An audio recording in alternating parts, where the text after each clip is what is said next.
I got a really freaking awesome theory to let you all know now what I think is going on with Takamiya and Ayaka. But before I do, I gotta get this out of my system.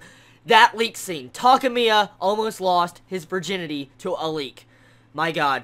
Thank God that didn't happen. But besides that, I will say I laughed my ass off, but let's begin with the theories. So, judging by what we saw this episode, we saw a little bit of memories and flashbacks, okay? So, that was interesting. Now, a lot of people look at those scenes and probably not think much of it. But this is what I got out of that flashback. So when you see Takamiya in the dream world and seeing, like, the memories of Kazane, we see him as a little kid, walking with Kazane like he knows her, like, really knows her. And my first impression of that scene was, is that his real mother?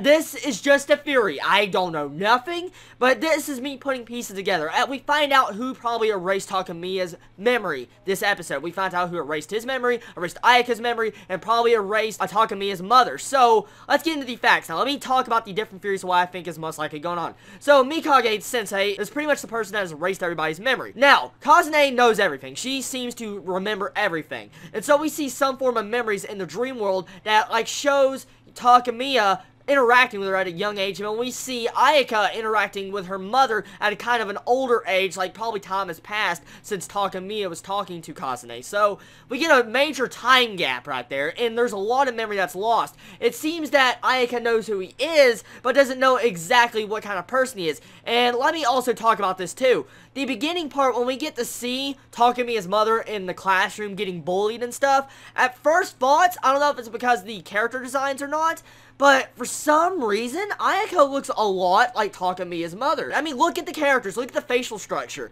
They both look a lot alike. Ayaka and Takamiya's mother look exactly alike. Anyways, let's get on to the fact of this episode. The animation was beautiful this episode. I love the animation of this episode. It was such a great episode with its animation. I love the actual Flame Witch once again of Ayaka going into the White Princess mode and just beating the crap out of Weekend.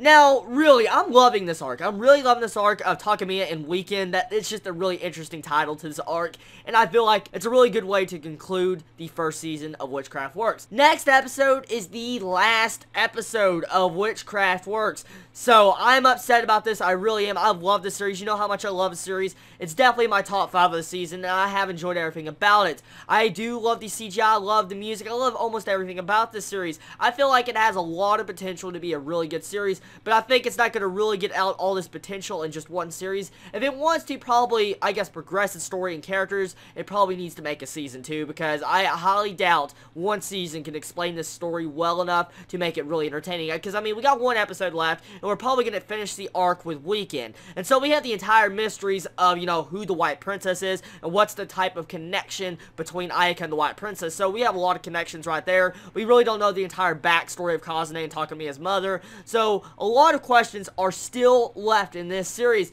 So, I feel like next episode is not going to conclude this at all. We're probably going to get a cliffhanger. Now, what did this episode do? It was a really good episode to build up the tension for the next final fight between Ayaka and Weekend. I will tell you, Weekend is a very smart villain. Not the best villain I've ever seen, but she's definitely a smart villain, and I give her props. She actually fought a year in advance to take down Kazane and take down the city, probably get the White Princess for herself out of Takamiya. Weekend's a really good villain to plan that far ahead. So besides that, I really enjoyed this episode. I love everything about it. I love the fight between the doppelganger and freaking Kazumi. That was just adorable freaking fight. It was not really serious. I wasn't taking it serious, but it was just so funny when they're fighting. I was laughing my ass off the entire fight. And then all of a sudden you see Medusa come in. Human form! Medusa!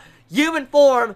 Freaking beats the crap out of the doppelganger, it saves Kazumi, and takes her freaking, like, witch trio, the Fabulous Five, with her to go somewhere else in hiding. So, I like this episode. I really enjoyed this episode. Tell me your thoughts on it, everybody. Did you enjoy it? Did you hate it? What was your favorite moments? Everybody have a wonderful day out wherever you live, and everybody, I love you so much. Chibi out.